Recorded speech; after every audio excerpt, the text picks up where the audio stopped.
Hello दोस्तों, आज के इस वीडियो में हम उन 27 सीखों 27 टीचिंग्स या जिनको कह लो कि 27 लर्निंग्स की बात करेंगे जो हमें रामायण से सीखने को मिलती है।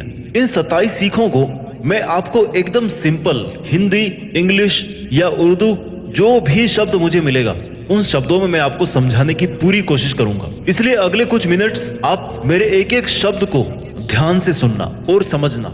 बिना समय बर्बाद किए आइए चलते हैं आज की हमारी रामायण की 27 सीखों पर। बिना समय बर्बाद किए बढ़ते हैं इतिहास के उस सबसे बड़े ग्रंथ के ज्ञान के खजाने की तरफ जो स्वयं पुरुषोत्तम भगवान श्री राम की रामायण के अंदर साफ नजर आता है। और इन 27 सीखों को, बातों को कोई भी इंसान बड़ी आसानी से समझकर और आसानी से फॉलो करके जीवन में वो सब पा सकता है जो वो प्राप्त करना चाहता है। चाहे रिश्तों में खुशी बनाना हो, चाहे अच्छे दोस्त बनाने हो, चाहे जीने का तरीका सीखना हो, चाहे सफलता पानी हो या चाहे लाइफ में ग्रोथ करनी हो, या चाहे अपनी जिंदगी में सब कुछ अचीव करना हो या मन को शांत करना हो। रामायण से बढ़कर कोई शांति प्रिय ग्रंथ इस दुनिया में और कोई दूसरा हो ही नहीं सकता। इसको हर परिवार में हर सदस्य के द्वारा हमेशा पढ़ा जाना चाहिए और इससे मिलने वाली इन सीखों को हमेशा फॉलो करना चाहिए। सीख नंबर 1, हमेशा सत्य की जीत होती है। चाहे झूठ कितना ही बड़ा हो, चाहे सत्य कितना ही कमजोर लग रहा हो, लेकिन आखिर में जाते जाते सत्य अपनी ताकत दिखा देता है और झूठ बहुत फीका पड़ जाता है, सबके सामने आ जाता है और हार जाता है। पूरे रामायण से केवल एक सीख निकालने को अगर आपको बोला जाए तो इस लाइन को याद रखना। इस लाइन में इसका पूरा अर्थ निकल जाता है कि अच्छाई की बुराई पर हमेशा जीत ही होती है। रावण बहुत बड़ा योद्धा था, उसके पास बहुत सारी ताकत थी, भगवान शिव से वरदान प्राप्त था अमर रहने का, लेकिन उसके हारने की केवल और केवल एक वजह थी कि वो बुराई के साथ था, वो अच्छाई के साथ नहीं था, वो सत्य के साथ नहीं था। इसलिए रावण इतना ताकतवर होके भी श्री राम के द्वारा मारा गया। सीख नंबर 2, हमेशा विनम्र बने रहो। जब भगवान श्री राम ने हनुमान जी को भेजा कि जाओ एक बार देख के आओ कि लंका कैसी है और सीता को कहाँ रखा है, तो हनुमान जी अपनी योग माया से और अपनी ताकत से माता सीता के पास पहुंच गए। उनमें बहुत ताकत थी, पूरा पहाड़ उठा के ले आए थे लक्ष्मण जी को बचाने के लिए। तो सीता माता को तो आराम से कंधे पर बिठा के ले आते, उड़कर आ जाते, लेकिन वे विनम्र बने रहे। उनका फंडा क्लियर था कि जैसा भगवान श्री राम ने बोला है केवल वैसा ही करूंगा। वो चाहते तो उनके लिए क्या मुश्किल था अपनी शक्ति प्रदर्शन करना, पर वे विनम्र बने रहे। हनुमान जी का ये गुण हमें बहुत कुछ सिखाता है। हमने थोड़े से पैसे क्या कमा लिए कि हमारे अंदर ईगो आ जाता है, घमंड आ जाता है और हम दिखाने में आ जाते हैं, जबकि होना क्या चाहिए? हनुमान जी की तरह विनम्र होना चाहिए। सीख number 3, your duties are greater than your personal interest. आपके निजी स्वार्थों से कहीं ज्यादा बड़ी है आपकी जिम्मेदारियां। भगवान श्री राम को पुरुषोत्तम क्यों कहा जाता है? क्योंकि श्री राम से ज्यादा उत्तम कोई और पुरुष है ही नहीं इस सृष्टि में। और जब वो खुद इतने उत्तम हैं तो फिर उन्होंने रामायण के अंत में सीता माता को क्यों छोड़ा और सीता माता क्यों जंगल निवास में गई? उनका मानना था कि राजा और रानी वो होते हैं जिन पर उनकी प्रजा भरोसा करे, जिन पर बिल्कुल भी संदेह ना करे, बिल्कुल भी संकोच ना करे। एक धोबी ने संदेह किया माता पर और भगवान राजपाट छोड़कर सीता माता के साथ जंगल जाने को तैयार हो गए दोबारा। लेकिन श्री राम इसलिए नहीं जा पाए जंगल क्योंकि उनके किसी भी छोटे भाई ने राजा बनने से इनकार कर दिया, क्योंकि ये उनके धर्म के विपरीत था कि बड़े भाई के होते हुए हम छोटे भाई कैसे राजा बन सकते हैं, कैसे राजा बनने का सुख भोग सकते हैं। और अंत में यही हुआ कि श्री राम को ही राजा बनकर रहना पड़ा और सीता माता को छोड़ना पड़ा। इस पूरे इंसिडेंट से क्या सीखने को मिलता है कि आपका निजी जीवन, आपकी पर्सनल लाइफ आपकी जिम्मेदारियों से, आपकी रिस्पॉन्सिबिलिटीज से कभी ऊपर नहीं हो सकती। इसीलिए श्री राम पुरुषोत्तम थे। सीख नंबर 4 जो हमें रामायण से मिलती है, हमेशा सबकी इज्जत करना सीखिए। जब शबरी माता ने श्री राम को देखा तो वो इतने आनंद में डूब गई कि जब बेर खिलाने के लिए ले गई तो ये एंश्योर करने के लिए, ये निश्चित करने के लिए कि हर बेर मीठा होना चाहिए तभी मैं श्री राम को खिलाऊंगी। अब ऐसी कोई ट्रिक तो है नहीं कि बेर को देख के बता दो कि बेर के अंदर क्या है, मीठा है कि बेर खट्टा है, कहीं कीड़ा तो नहीं है उसमें। और इसलिए वो हर बेर को पहले खुद चखती थी और फिर श्री राम को खिलाती थी। और श्री राम सबरी माता के प्रेम में इतना मग्न हो गए कि उनको इस बात का जरा भी पता नहीं पड़ा, उनको जरा भी आपत्ति नहीं हुई कि शबरी माता उनको झूठे बेर खिला रही है। ये होता है बजाय हम ये देखने कि कौन क्या है, हम ये देखें कि उसके मन में हमारे प्रति प्रेम कितना है और हम उसके प्रेम की इज्जत भी करें। सीख नंबर 5 जो हमें रामायण से सीखनी चाहिए, परिवार में एकता का होना बहुत जरूरी है। परिवार के सभी सदस्यों का एक मत रहना बहुत जरूरी है, नहीं तो वो परिवार टूट जाता है। और अगर वो परिवार एकजुट है, यूनाइटेड है, तो फिर वो किसी भी बड़ी से बड़ी चुनौती का सामना कर सकता है। राजा दशरथ अपने पुत्रों से बहुत प्यार करते थे। जब माता कैकेयी ने श्री राम को वनवास भेजने की बात कही और वचन मांग लिया, तो फिर और कोई ऑप्शन बचता नहीं कि अब जंगल जाना ही पड़ेगा श्री राम को। राजा दशरथ का एक मन तो ये कह रहा था कि पुत्र को रोक ले, और दूसरा मन ये कह रहा था कि वचन भी दे दिया है, निभाना पड़ेगा। तो भगवान राम ने कहा कि रघुकुल रीत सदा चली आई, प्राण जाए पर वचन ना जाए। ये पिताजी आपसे ही सीखा है कि हमारे परिवार की परंपरा चली आई है कि भले ही प्राण चले जाएं, लेकिन एक बार वचन निकल गया मुंह से, दिल से, मन से, तो वचन का मान रखना चाहिए, उस वचन को निभाना है। भगवान राम चले गए वनवास में तो उनकी पत्नी भी उनके साथ गई, उनका भाई लक्ष्मण उनके साथ गया। जब वो सब जंगल चले गए तो राजा दशरथ ने दुख ही दुख में अपने प्राण त्याग दिए, जिससे पता पड़ता है कि वो कितना प्रेम करते थे अपने पुत्र से, कितना प्रेम था उनके परिवार में। और जब दशरथ स्वर्ग चले गए तो अब राजा कौन बने? कायदे से तो श्री राम को बनना चाहिए, वो है नहीं, तो उनके बाद में जो बड़ा भाई है वो बनेगा। लक्ष्मण जी भी नहीं है, भरत का नंबर आया। आजकल की पॉलिटिक्स होती तो आराम से बन जाते भरत, लेकिन श्री राम के भाई भरत ने श्री राम की चरण पादुकाएं यानी कि उनकी चप्पल को सिंहासन पे रखकर भगवान श्री राम के नाम पर राज्य का कार्यभार संभाला और कभी भी अपने आप को राजा नहीं माना, कभी भी अपने राज्य पर आंच नहीं आने दी। ये होता है परिवार का प्रेम, जो आजकल की सोसाइटी में पता नहीं कहाँ खो गया है। हर चीज के टुकड़े हो जाते हैं भाइयों के बीच तुरंत, ये तेरा ये मेरा, दैट्स इट। हमें रामायण से ये सीखना चाहिए कि परिवार अगर एकजुट रहता है ना, तो हर मुसीबत का, हर रावण का सामना बड़े आराम से किया जा सकता है, हर वनवास का, हर जंगल का सामना आराम से किया जा सकता है। सीख नंबर 6 जो हमें रामायण से सीखने को मिलती है कि हमेशा चाहे कुछ भी हो, हमेशा सही का रास्ता चुनो। अगर आपको सही का साथ देने के लिए या सच्चाई का साथ देने के लिए अपने घर परिवार या अपने धर्म को भी छोड़ना पड़े ना, तो पीछे नहीं हटना चाहिए। उदाहरण है रावण के छोटे भाई विभीषण का। विभीषण रावण के छोटे भाई थे, लेकिन धर्म प्रेमी थे, शांति प्रिय थे।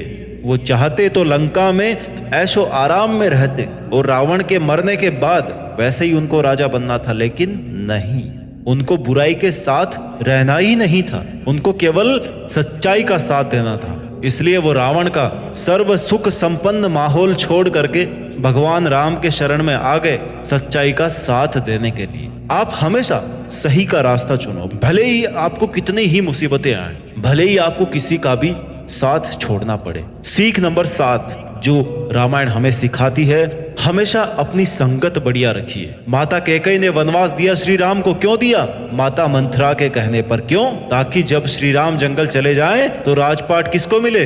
भरत को मिल जाए। वनवास दे दिया, वनवास अप्रूव भी हो गया, जंगल भी चले गए, लेकिन उसके बाद क्या हुआ? गलती का रियलाइजेशन, वो फेज सबकी लाइफ में आती है। और उसके बाद क्या बची? केवल गिल्टी बची और कुछ नहीं बची। फिर पता चला कि हे भगवान, मैंने ये क्रोध में और लालच में क्या कर डाला, कोई तो मुझे माफी दे दे। माफी भी मांगी श्री राम से जंगल में जाके कि आ जाओ, लौट जाओ, पर अब पछताए क्या होता जब चिड़िया चुग गई खेत। ये सब कुछ हुआ संगत की वजह से। बुरी संगत से अच्छा है कि किसी की संगत ही ना हो। You are the average of your 5 friend. आप उन 5 लोगों के कैरेक्टर के एवरेज हो जिनके साथ आपका उठना बैठना है, आपका रहना है, आपका घूमना फिरना है, जो आपके दोस्त हैं, जो आपके क्लोज, उन 5 लोगों के आप एवरेज हो। इसलिए अपनी संगत बढ़िया रखिए। सीख नंबर 8, माफ करना बदला लेने से कहीं ज्यादा गुना बड़ा होता है। जब लक्ष्मण ने शूर्पणखा का नाक काटा ना, तो वो रोती हुई अपने भाई रावण के पास गई। रावण अगर वहां पर लक्ष्मण से बदला लेने की बजाय उसको माफ कर देता तो जिंदा रहता, पर उसने बदला लेने की सोची, और जब बदला लेने सोचकर गया वो माता सीता को किडनैप करके ले आया, यानी कि बदले की भावना में गलतियों पर गलतियां कर बैठा, तो फिर नतीजा तो वही होना था जो आपने देखा। विवाद को समाप्त करने के दो ही ऑप्शन है कि या तो माफ कर दो को या फिर उसको साफ कर दो, और अगर माफ कर दिया तो ठीक है, मामला शांत है। अगर साफ करने की सोच के जाओगे ना तो पता नहीं वो साफ होगा कि आप साफ होंगे। इसलिए कहा जाता है कि forgiveness is always better than revenge. माफ करना बदला लेने से कहीं ज्यादा बेटर ऑप्शन होता है। ये बात मैं नहीं बोल रहा, ये बात रामायण से हमें सीखने को मिलती है। सीख नंबर 9 जो हमें रामायण सिखाती है, कभी कभी चीजें जितनी अच्छी दिखती है उतनी अच्छी वो वास्तव में बिल्कुल नहीं होती। या कह लो कि अपनी इच्छाओं से ना हमेशा बचकर रहना चाहिए। आपकी इच्छाओं में कोई चीज बहुत अच्छी होती है लेकिन उतनी अच्छी होती नहीं है। रावण ने जब माता सीता को किडनैप करने का प्लान बनाया तो अपने साथ मारीच को ले गए जो रूप बदलने में माहिर था। उसने एक सोने जैसे दिखने वाले हिरण का रूप लिया और सीता माता को आकर्षित किया। सीता माता के मन में यह डिजायर हुई कि यार ये हिरण तो सबसे अलग है, जाओ जाओ लक्ष्मण, मुझे ही हिरण चाहिए। लक्ष्मण को आ गया, लक्ष्मण को भैया आज्ञा का पालन करना पड़ेगा। लक्ष्मण वहां से चले गए और रावण साधु के वेश में भिक्षा मांगने के लिए पीछे से चला आया और सीता माता ने लक्ष्मण रेखा को लांग दी और नतीजा आप जानते हो, कुछ ही पल बाद में सीता माता लंका में फंस गई। यानी वो हिरण जो हिरण था ही नहीं, अगर उसका मोह माता सीता को नहीं हुआ होता तो किडनैप ही नहीं होता। इसलिए कभी भी हमें चीजों को दूर से जज करके उनकी तरफ आकर्षित नहीं होना चाहिए। लालच और इच्छाएं बड़ी बुरी चीजें हैं। सीख नंबर 10, समस्त जीव जंतुओं के प्रति हमें प्यार करना चाहिए। इस धरती को केवल इंसान ही नहीं चलाते हैं बल्कि पेड़ पौधे, जीव जंतु, जानवर, सबका रोल है इसमें। एक इकोसिस्टम बना हुआ है जिसमें हम सब एक दूसरे पर डिपेंड हैं। हमें सबको प्यार करना चाहिए और किसी के भी जीने का हक नहीं छीनना चाहिए। रामायण में देखिए हनुमान जी कौन थे? वानर। राम सेतु। हेलो दोस्तों, आज के इस वीडियो में हम उन 27 किसने बनाया? वानरों की सेना ने। जटायु कौन थे? एक गिद्ध। लक्ष्मण की जान किसने बचाई? जड़ी बूटी ने, यानी कि पेड़ पौधों ने। एक वानर लेके आए थे हनुमान जी। यहाँ तक कि गिलहरी ने भी सहयोग किया पुल बनाने में, और कहा जाता है कि गिलहरी के पीठ पर जो धारियां होती है ना, ब्लैक एंड व्हाइट, वो भी श्री राम के हाथ रख देने की वजह से हुई है। खैर जो भी हो, लेकिन पूरे सीन से ये समझ में आता है कि इस नेचर में हर जीव जंतु का रोल है, सबको जीने का हक भी है। इस सृष्टि की हर रचना के साथ प्यार करना सीखिए। ये जीव जंतु पेड़ पौधे आपने नहीं बनाए, ऊपर वाले ने बनाया, उसी ने बनाया जिसने आपको बनाया है, इसलिए उनसे भी प्यार करना सीखिए। ये रामायण ग्रंथ बोलता है। सीख नंबर 11, दुश्मन की भी खूबियों का सम्मान करना चाहिए। रावण ने भले ही बहुत बड़ा पाप किया हो, लेकिन जब वो मरने वाला था ना, तो श्री राम ने लक्ष्मण जी को भेजा कि जाओ रावण से कुछ सीख करके आओ। लक्ष्मण जी बोले कि भैया ये क्या बोल रहे हो? जिस आदमी ने सीता माता का अपहरण किया, जिसको आपने मारा, जो इतना गंदा इंसान था, उससे आप मुझे सीखने को बोल रहे हो? तो श्री राम ने कहा कि रावण के कर्म बुरे थे लेकिन उसके पास में ज्ञान बहुत था, वो एक बहुत बड़ा ज्ञानी आदमी था, उससे कुछ ज्ञान लेकर के आओ। और जब लक्ष्मण जी गए रावण के पास तो रावण ने कहा कि कभी भी अच्छे काम को कल पर नहीं टालना चाहिए और उसको तुरंत कर लेना चाहिए। बोला कैसे? बोले कि अगर मैं अच्छाई के साथ समय पर आ जाता, श्री राम की शरण में समय पर आ जाता, तो आज मैं यहाँ पर नहीं पड़ा होता, मेरे भी घर वाले खुश रह रहे होते, मैं भी महल में आनंद ले रहा होता। लेकिन मैंने सही समय पर सही काम, अच्छा काम नहीं किया, अच्छाई की शरण में नहीं आया, मैं सही रास्ते पर नहीं आया, इसलिए आज मैं यहाँ पर मरने की हालत में पड़ा हुआ हूँ। भले ही श्री राम ने रावण को मारा, लेकिन उसके ज्ञान का वो सम्मान करते थे, इसलिए लक्ष्मण को उसके पास ज्ञान लेने के लिए भेजा। इसलिए अगर हमें दुश्मन से भी कुछ सीखने को मिले ना तो सीखना चाहिए। सीख नंबर 12, नारी शक्ति। नारी जो भी होती है ना, उसके पास में बहुत शक्ति है, बहुत ताकत है, बहुत जिम्मेदारी है। रामायण में नारी शक्ति के बारे में अच्छे से समझ आता है। एक नारी को जो किरदार निभाने पड़ते हैं ना इस दुनिया में, वो एक माँ का हो सकता है, एक बहन का हो सकता है, एक दोस्त का हो सकता है, एक पत्नी का हो सकता है, और हर एक किरदार का अपने आप में एक बहुत बड़ा रोल है। माता सीता चाहती तो महल में रहती आराम से, क्यों जंगल में जाती? पर उन्होंने हंसते हंसते जंगल के निवास को स्वीकार कर लिया कि जहां मेरे श्री राम जाएंगे मैं वहीं पर रह लूंगी, फिर चाहे वो कांटे हो, सर्दी हो या गर्मियां हो। उन्होंने लंका में रहते हुए भी पत्नी धर्म को बहुत अच्छे से निभाया और एक मिसाल पेश की। सीख नंबर 13 जो हमें रामायण से सीखने को मिलती है, रिश्ते पैसों से ज्यादा बढ़कर है। अब देखिए आप श्री राम का वनवास, माता सीता भी चली गई, भरत भी एक्टिंग किंग बनकर रहे और कभी भी अपने आप को राजा नहीं माना। लक्ष्मण ने छोटे भाई होने का फर्ज अच्छे से निभाया, यानी कि कोई महल नहीं था, कोई पैसों का मैटर ही नहीं था, लेकिन फिर भी रिश्ते कितने अच्छे से चल रहे थे। रिश्ते अगर निभाना जानते हो तो पैसा कुछ भी नहीं है, धन दौलत कुछ भी नहीं है पैसों के सामने। इसलिए रामायण के लक्ष्मण और सीता माता की तरह अगर धन दौलत और रिश्तों में किसी एक को चुनना पड़े ना, तो हमेशा रिश्तों को ही चुनना चाहिए। सीख नंबर 14, माँ बाप की इज्जत। माँ बाप की इज्जत कीजिए, करना सीखिए। जब माता कैकेयी ने कहा कि अब तो राम को वनवास जाना ही पड़ेगा, तो श्री राम ने एक भी क्रॉस क्वेश्चन नहीं किया कि क्यों जाना है, कब जाना है, कहाँ रहना है, कैसे रहना है, खाना कहाँ मिलेगा। नो, उनके दिमाग में क्या था? एक तो माता का आदेश और दूसरा पिता का वचन, यानी कि माँ बाप ने अगर कुछ कहा है तो उसमें कोई ना कोई बात जरूर है, उसमें कोई ना नुकुर नहीं है। वो करना है मतलब करना है, there is no second thought. अब चाहे उसका पालन करने में जान ही क्यों ना निकल जाए, पर उसको फॉलो करना है तो करना है। सीख नंबर 15 जो रामायण से हमें सीखने को मिलती है कि कुछ भी करने से पहले अच्छे से सोचना जरूर चाहिए। जैसे रावण ले गया सीता माता को और कैकेयी ने दे दिया वनवास। अगर कैकेयी ने सोचा होता वनवास देने से पहले तो श्री राम को कभी जाना ही नहीं पड़ता, और रावण ने सोचा होता ऐसी हरकत करने से पहले तो उसका भी वध हुआ ही नहीं होता। कुछ भी करने से पहले 2-3 बार ठंडे दिमाग से जरूर सोचो कि करने क्या जा रहे हो, कि क्या मैं जो करने जा रहा हूं वो एथिकली सही है या रॉन्ग है, उसके क्या क्या प्लस पॉइंट्स है और क्या क्या माइनस है। ये डिसीजन मेकिंग करना बहुत जरूरी है।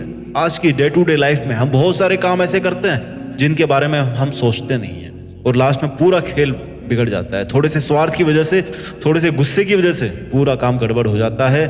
थोड़ी सी मिस प्लानिंग की वजह से, नहीं सोच पाने की वजह से पूरा काम गड़बड़ हो जाता है। कुछ भी करने से पहले अच्छे से सोचना जरूर चाहिए। सीख नंबर 16 जो हमें रामायण से सीखने को मिलती है, ऑलवेज हैव हेल्पिंग नेचर। हमेशा किसी का भला करने की सोचिए। श्री राम ने कभी भी किसी की हेल्प करने का अगर मौका आया उनके पास तो उसको मना नहीं किया। सुग्रीव की हेल्प करी, जटायु की करी, सबरी माता की हेल्प करी, सबकी हेल्प करी। जो सामने आता गया उस पे दया करते गए। इंसान ही अगर इंसान के काम नहीं आएगा तो क्या मशीन थोड़े काम आएगी। ये बात आज के जमाने में हम सबको समझनी चाहिए। We should always have helping nature towards everyone. क्या पता किस पल की गई मेहनत किस पल काम आ जाए, किस पल की गई मदद किस पल हमारे काम आ जाए। सीख नंबर 17 अपनों से छोटों की रक्षा करें। ये हमारा धर्म है, ये हमारी जिम्मेदारी है, ये हमारी ड्यूटी है। अगर हम बड़े हैं और पावरफुल हैं तो हमारी जिम्मेदारी बनती है कि हम अपने से छोटों की या सोशल स्टेटस में जो अपने से नीचे के लेवल है वहां पे जो लोग हैं उनकी हम हेल्प करें, उनकी रक्षा करें।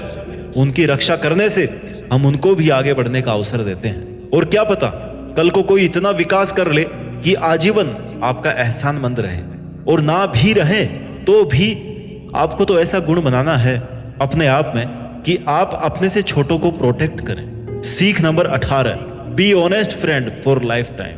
अगर दोस्ती करो तो ऐसी करो कि ईमानदारी कूट कूट के भरी हो, आंख बंद करके दोस्त आप पर भरोसा कर सके। सुग्रीव और श्री राम की जब मुलाकात हुई ना तो सुग्रीव बहुत बड़ी परेशानी में थे, बाली से परेशान थे। बाली उनका भाई था। श्री राम ने उनकी हेल्प करी और टाइम आने पर सुग्रीव ने भी श्री राम की हेल्प करी। Always keep your word, keep your promises. अक्सर ये होता है कि समय के बदलते ही ना, अपनी जरूरत पूरे होते ही लोग बदल जाते हैं, पर ऐसा नहीं होना चाहिए। सीख number 19 give best to your relations. Ramayana में ऐसे बहुत सारे एग्जाम्पल्स मिलते हैं जिनसे ये जानने को मिलता है कि रिश्तेदारी कैसे निभाई जाती है। माता Sita was best wife, Ram best husband थे, बेस्ट राजा थे, बेस्ट पुत्र थे। लक्ष्मण और भरत वो भी बेस्ट भाई थे। हनुमान जी बेस्ट भक्त थे।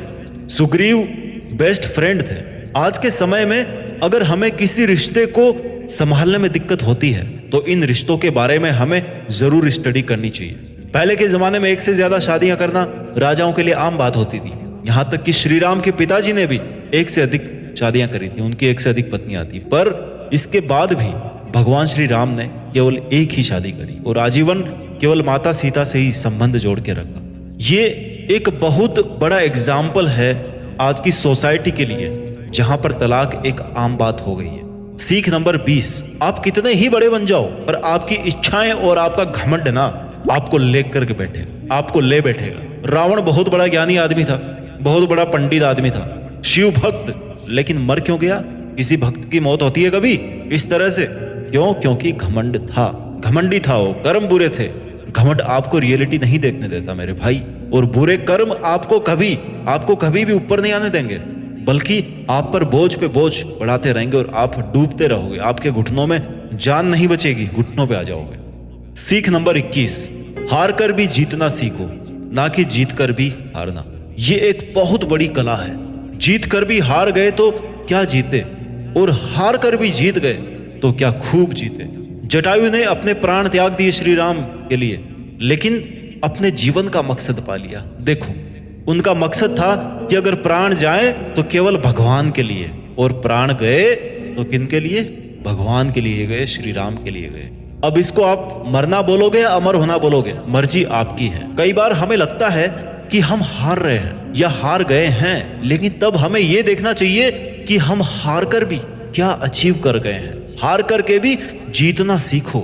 सीख नंबर 22, अगर आप कुछ बदल नहीं सकते या आपको लगता है कि चीजें आपके वश में नहीं है, तो भरोसा रखिए और अपना काम करते रहिए। जब लंका में जाने के लिए राम सेतु बनाने की बारी आई ना, तो सबसे बड़ा सवाल था कि पुल बनाया कैसे जाए। जितनी भी वानर सेना थी, सबने पत्थर उठाए और राम का नाम लेकर पानी में छोड़ते गए, और जैसे ही राम का नाम लेकर पत्थर गिराते रहे, पत्थर डूबने की बजाय पानी के ऊपर तैरने लगे और रास्ता अपने आप बनने लगा। राम का नाम ले लेकर एक एक पत्थर भी समुद्र में तर गया। ये दिखाता है कि आपकी बिलीफ पावर कितनी है। ये दिखाता है कि आप केवल उतना ही कीजिए जितना आपके वश में हो, उसके आगे क्या होगा ये ऊपर वाले पर छोड़ दीजिए। सीख नंबर 23, किसी को भी कमजोर ना समझें। जैसे वानरों की सेना ने सेतु बना, जड़े अपने आखिर सांस तक लड़ाई लड़ी, और यहाँ तक कि गिलहरी ने भी सेतु बनाने के लिए हाथ बढ़ाया। इससे ये बात सीखने को मिलती है कि सब में कोई ना कोई हुनर जरूर होता है, और हमें किसी को भी कमजोर नहीं समझना चाहिए। हो सकता है वो उस काम में परफेक्ट हो जिसमें हम नहीं हैं। इसलिए किसी का भी मजाक ये कहकर नहीं उड़ाना चाहिए कि ये तेरे से नहीं हो सकता या तू इसके लायक नहीं है, क्योंकि शेर कितना ही ताकतवर हो, लेकिन जब बारी पानी में तैरने की आती है ना, तो मछली से ज्यादा तेज वो नहीं तैर सकता, मछली से ज्यादा स्किल्ड नहीं है वो पानी के अंदर। सीख number 24, never tell your secrets to anyone. अपने रहस्य, अपने राज किसी को भी ना बताएं। केवल विभीषण को यह पता था कि रावण की मौत कैसे हो सकती है। रावण की नाभि में अमर होने का फॉर्मूला था, इसलिए रावण की मौत तब ही हो सकती थी जब उसको कोई नाभि में मारे, जब उसके अभेद कवच को तोड़कर उसकी नाभि पर वार करे, तब ही रावण मर सकता था। इसके अलावा और कोई रास्ता था नहीं। ये राज रावण ने विभीषण को बताया था, विभीषण को पता था इस राज का। अगर रावण के पॉइंट ऑफ व्यू से देखा जाए तो उसका विभीषण को ये राज बताना सबसे बड़ी भूल थी उसकी लाइफ की, जो उसकी जान ले बैठी। क्योंकि अगर वो विभीषण को कभी ना बताता कि उसकी मौत केवल उसकी नाभि से हो सकती है, तो वो शायद कभी मरता ही नहीं। हालांकि जो भी हुआ सच्चाई के पॉइंट ऑफ व्यू से उसको होना ही था, बट कहानी बहुत लंबी चलती है अगर रावण का राज खुद रावण विभीषण को कभी नहीं बताया होता तो। सीख number 25, have faith on your team. Shri Ram की सेना में कौन थे? वानर, मतलब बंदरों की सेना। रावण की सेना ने तो यह कह के मजाक उड़ाया था हनुमान जी को कि देख, तुम्हारे राम की सेना में कौन है? तुम्हारे जैसे बंदर है क्या? तुम लोग लड़ोगे युद्ध, तुम लोग लेके जाओगे सीता माता को। पर उसके बाद क्या हुआ? हनुमान जी को पनिशमेंट देने के लिए और मजाक उड़ाने के लिए उनकी पूंछ में आग लगा दी गई, और उसके बाद क्या किया हनुमान जी ने? पूरी लंका जला दी अपनी उसी पूंछ से। उन वानरों की सेना थी श्री राम की, जिन्होंने पुल खड़ा कर दिया। पूरी लंका को अपना वानर रूप दिखाकर बर्बाद करके रख दिया हनुमान जी ने और पूरी वानर सेना ने। आपको अपनी टीम का मनोबल बढ़ाना पड़ेगा और उसका भरोसा करना पड़ेगा, तभी आप सक्सेसफुल बन सकते हो। ये मिलती है इससे सीख। सीख नंबर 26, कभी कभी सही काम करने के लिए थोड़े रूल तोड़ने पड़ते हैं। एग्जाम्पल से आप समझिए इस बात को। इसका दूसरा मतलब है कि अगर आपका ओपोनेंट भी रूल नहीं फॉलो कर रहा है, तो आपका भी रूल फॉलो करने का कोई पॉइंट नहीं है, वहां पे कोई मीनिंग नहीं निकलता। जब श्री राम ने धोखे से बाली पर वार किया, बाली को तीर से मारा और बाली मरने वाला था, तो बाली ने पूछा कि आप तो मर्यादा पुरुषोत्तम श्री राम हो ना, तो फिर आपने पीठ पीछे वार क्यों किया? तो श्री राम ने जवाब दिया कि जब तुमने सुग्रीव को परेशान करने में कोई रूल फॉलो नहीं किया, तुमने कोई कसर नहीं छोड़ी, तुमने सब रूल फेल कर दिए, तो मैं तुम्हारे सामने क्यों रूल फॉलो करूंगा भाई? जैसा तुम करोगे वैसा ही तो मैं करूंगा ना, क्योंकि आपका जो मोटिव है वो सही है, वो बुरा नहीं है। सीख नंबर 27, आप या तो राम बन सकते हैं या फिर आराम कर सकते हैं। इस वीडियो की last but not the least ये सीख है कि आपके पास आपकी लाइफ को जीने के दो तरीके हैं। या तो राम बनकर अपनी जिंदगी बिताइए या फिर आराम करके अपनी जिंदगी बर्बाद कीजिए। या तो राम बनकर मुश्किलों के जंगल रूप से सामना किया जाए या फिर आराम करके जैसा हो रहा है वैसा होने दिया जाए। आपको आज एक रास्ता चुनना पड़ेगा आपकी अपनी जिंदगी को जीने का। या तो राम बनना है और सच्चाई का अच्छे से साथ देना है, अच्छा बनना है, या फिर आराम करना है और बुराई को होने देना है। चॉइस आपकी है, जिंदगी आपकी है और दिन रात आपके हैं। अगर सफल हुए तो सफलता आपकी है, कुछ हासिल किया लाइफ में तो वो भी आपका है। इसलिए यही कहते हुए मैं इस वीडियो को कंक्लूड करता हूं कि अपना ख्याल रखिए, स्वस्थ रहिए, सच्चाई का साथ दीजिए, अच्छे का साथ दीजिए, मेहनत कीजिए और मेहनत के दम पर देश में अपना ही नहीं बल्कि दुनिया में देश का नाम कीजिए। जय श्री राम, जय हिंद, वंदे मातरम। किसने बनाया?